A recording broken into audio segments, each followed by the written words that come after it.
빠까빠까 짱빠까.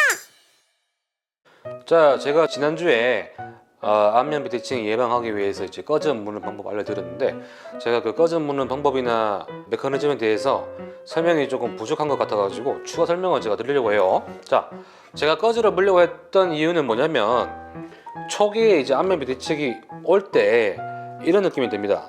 만약에 턱이 이제 왼쪽으로 틀어진다면 이렇게 틀어질 거 아니에요? 그러면 우측 어금니 사이, 어금니에서 송곳니까지가 약간 뜨는 느낌이 든단 말이에요. 그럼 이때 왼쪽에 꺼즈를 물고 자면, 그러면은 이 뜨는 걸 방지가 되니까 초기에 안면 비대칭을 예방할 수 있다는 거죠. 물론 이미 안면 비대칭이 오신 분도 틀어진 쪽으로 꺼즈를 물고 자면 도움이 되긴 됩니다. 왜? 틀어진 쪽에 여기 이 관절이 있는, 싸고 있는 캡슐이 있는데, 이 캡슐이 타이트해진단 말이에요. 그러면 이 캡슐이 타이트해진 쪽에 꺼즈를 물고 자면 얘가 늘어나면서 교정되는 효과가 있어요. 그래서 물고 주무시라고 한 건데, 근데 문제가 뭐냐면 이 치아 사이가 뜬다라는 이 단어가 좀 헷갈려요. 이게 한국말이 좀 되게 애매한데, 자 보세요. 턱이 왼쪽으로 이렇게 초반에 틀어질라 그래요. 그러면 이제 어금니 사이가 뜰 거 아니에요.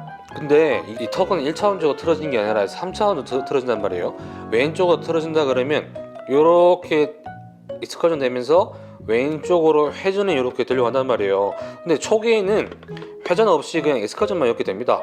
그래서 초기에 왼쪽을 물고 자면 도움이 될 거라는 그런 의미였고, 근데 이게 골치 아픈 게 이 익스커전보다 로테이션이 좀 더 심한 사람이 있어요. 이렇게 이 회전이 더 심한 사람이 있는데, 회전이 더 심해져 버리면 턱이 왼쪽으로 틀어졌는데 불구하고 치아의 틈은 왼쪽에 생겨요. 이게 무슨 말이냐면, 왼쪽으로 틀어진 거는 오른쪽 치아 사이에 틈이 생기지만, 회전이 생기는 거는 틈이 여기 왼쪽 앞니와 송곳니 사이까지, 여기까지 생긴단 말이에요. 여기까지. 초반에 안면 비대칭 올 때 얘는 이제 어금니 사이가 벌어지니까 뜬다고 제가 표현한 거고, 얘는 회전이 될 때는 뜨는 게 아니라 그냥 벌어져요. 그냥 이렇게 돌아버리면은 이런 식으로 그냥 벌어져요.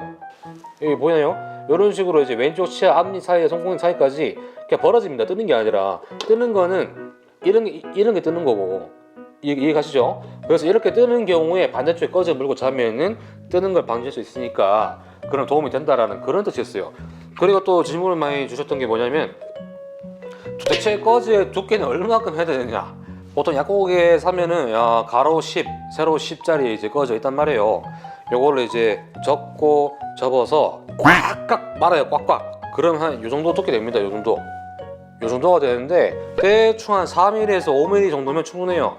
더 이상 두꺼운 걸 물게 되면 오히려 이제 캡슐이 벌어진 게 아니라 오히려 이제 관절 사이가 아타구가 발생할 수 있어가지고 그 허혈을 일으켜서 두통이 심해질 수도 있고 오히려 치통이 올 수도 있어요. 그러니까 너무 두껍게 하지 마시고, 딱 요 가로 10, 세로 10 정도 되는 꺼즈를 가지고 말아서 직경이 한 4, 5mm 정도 되게끔 그 정도만 하시면 되고, 또 왼쪽으로 틀었다 그러면 오른쪽으로 살짝 턱을 당겨서 왼쪽에 물면은 더 좋겠죠. 그러면은 이미 안면 비대칭이 오신 분들도 이 방법을 통해서 교정을 할 수가 있을 거예요. 또 뭐 있나? 스펀지로 된 영상을 그래, 저거 있더라고요. 퍼프?